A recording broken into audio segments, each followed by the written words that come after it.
Revisemos la quinta causal, el que dolosamente ha detenido u ocultado un testamento del causante. Cuando el causante deja un testamento, este testamento tiene que ser publicado. Habitualmente las personas le informan a uno de sus herederos o de sus legatarios para que publiquen el testamento. Si esta persona es beneficiaria del testamento y lo oculta o lo retiene de manera dolosa, es decir, con la mera intención de ocultarlo a las otras personas que les corresponde dinero dentro de esa sucesión, estaremos ante esta quinta causal.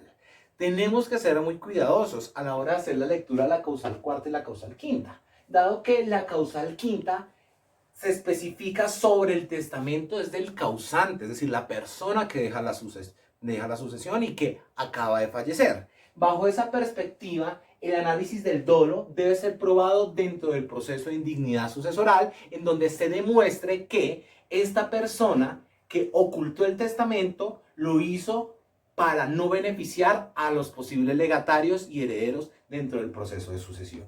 Así las cosas, entremos a revisar la siguiente causal. Numeral 6. El que abandonó sin justa causa a la persona de cuya sucesión se trata, estando obligado por ley a suministrar alimentos. Esta causal tiene una característica esencial y es el deber de dar alimentos. Los alimentos nosotros encontramos a las personas a las cuales se les debe dar alimentos en el artículo 411 del Código Civil, que básicamente nos señalan los titulares a los cuales se les deben alimentos. ¿A quién se les deben alimentos? Se les deben alimentos a los descendientes, a los ascendientes, a los hijos naturales, a los hijos adoptivos, al cónyuge, al compañero permanente. El cónyuge culpable le da alimentos también a el cónyuge inocente y se le darán alimentos también a los donatarios, en las distintas circunstancias y características que se señalan en este artículo y en los desarrollos jurisprudenciales respecto a la materia. Es muy importante saber que cuando una persona le deben alimentos y no se le cumple la obligación alimentaria y esta persona llegase a faltar, se podrá declarar la indignidad sucesoral de la persona que no quiso socorrerlo.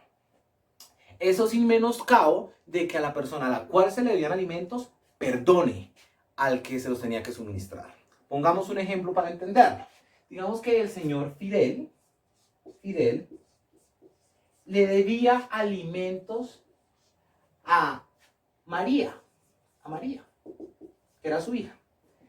Y en vida de María, la mamá de María le inició procesos ejecutivos al señor Fidel y intentó de mil formas intentar que el señor Fidel le diera alimentos a María, pero él nunca quiso aportarlos.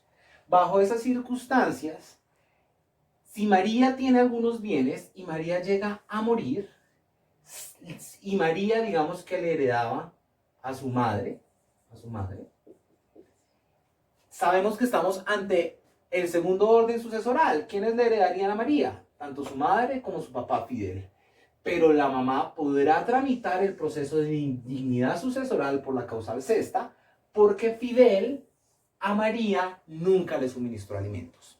Cosa distinta sería si María deja un testamento y en ese testamento señala que perdona a su papá Fidel y que le deja unos bienes. O, por ejemplo, si María en un proceso judicial, por ejemplo, perdona a su padre respecto a los alimentos que se le debían.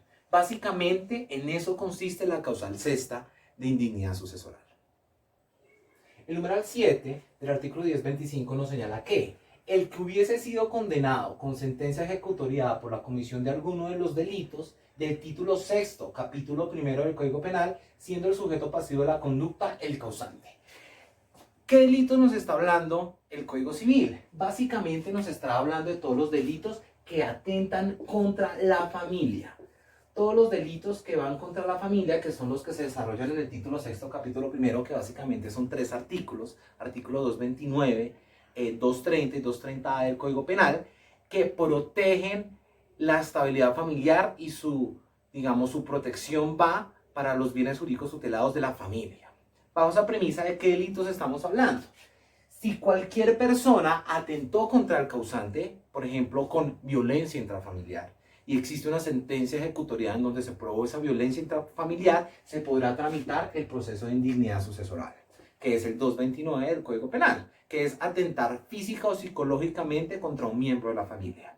O el 230, que es restringir la libertad de locomoción física de uno de los miembros de la familia.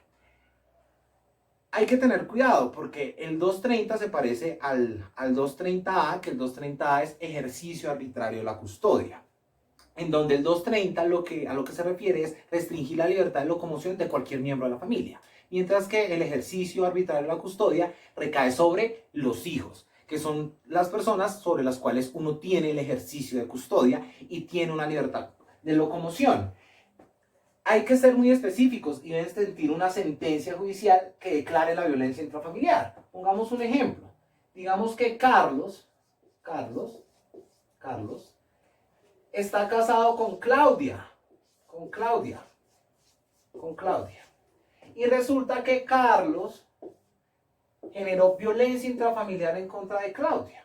Y Claudia inicia el proceso penal de violencia intrafamiliar y a Carlos lo condenan. El día que fallezca Claudia, si estamos en segundo o tercer orden sucesoral, contra Carlos se podrá promover el proceso de indignidad sucesoral por cuanto en vida de Claudia atentó física y psicológicamente en contra de ella. Bajo estas circunstancias estamos, digamos, en ejercicio de esta causal, que básicamente son los delitos contra la familia. Bueno, vamos a mirar la última causal, el numeral octavo. Quien abandonó sin justa causa y no prestó las atenciones necesarias al causante, teniendo las condiciones para hacerlo, si éste en vida se hubiese encontrado en condiciones de discapacidad. Entonces, esta causal es sencilla y es básicamente, si la persona en vida sufrió alguna discapacidad y alguna de las personas, herederos o legatarios, podían ayudarlo y no le ayudan, podrán ser declarados indignos.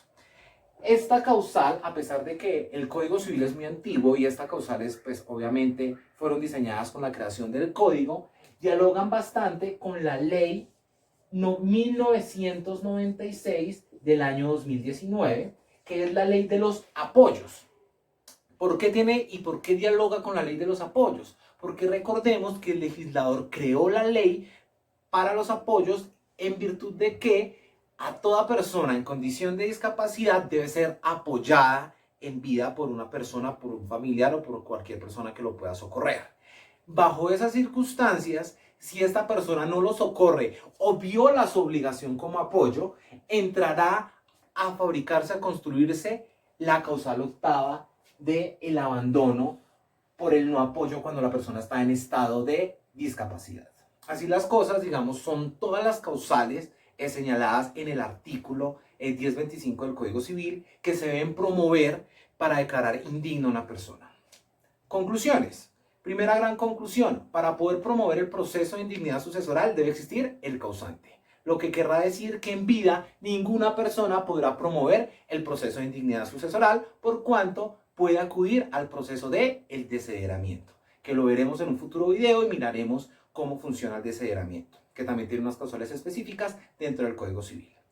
Segundo, las causales de indignidad sucesoral requieren en muchas de ellas declaratorias de sentencias judiciales y un nivel probatorio potente para poder declarar indigno al heredero o al legatario. Tercero, hay que ser cuidadosos.